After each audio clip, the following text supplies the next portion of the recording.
Every night when the sun goes down, this man starts getting anxious. And honestly, you can't really blame him, because when it comes to his beautiful wife, he feels completely powerless. Faced with his wife's bold advances, Camille feels like danger is approaching. As she walks toward him with clear intentions, he quickly blows out the candle and flops onto the bed, pretending to be asleep. Left alone in the dim room, Teresa stares at her husband's turned back, feeling a wave of sadness. She doesn't know how long she can keep living like this. That day, her husband didn't come home on time, which made his mother worry. Just as she spoke, they heard Camille's voice. He had brought someone home. The guest was named Paul, the same man who had helped Camille get his current job. The cheerful Paul was warmly welcomed by Camille's mother, but Teresa felt like an outsider again. Having grown up constantly being overlooked, she had long since gotten used to being invisible in this household. Few guests ever acknowledged her presence, and she had come to accept that.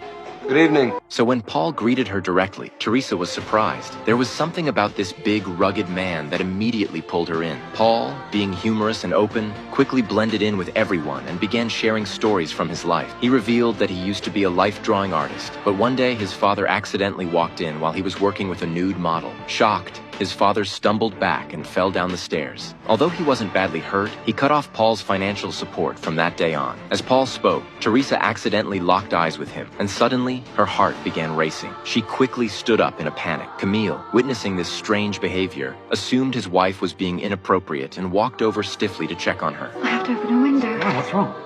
Nothing, the air is close. But Camille didn't care about her feelings. He muttered that his wife wasn't being sociable enough, and it might make the guest feel unwelcome. Little did he know, Teresa's flustered state had nothing to do with being antisocial. It was entirely because of Paul. The next morning, Paul returned to deliver a finished portrait. Seeing the lifelike self-portrait, Camille and his mother were full of praise. Their closeness only made Teresa feel even more like a third wheel. Paul noticed it all. With Camille and his mother in high spirits, they suggested going out to buy champagne to celebrate and thank Paul for the painting. Even as they left, Camille couldn't help but show off in front of the mirror. As soon as Camille left, the air in the room shifted. Now, alone with Teresa, Paul stopped pretending altogether. Unbutton your blouse. Having been emotionally repressed for so long, Teresa finally chose to let go. You don't have time. But with a love that defies every rule, can this really end well?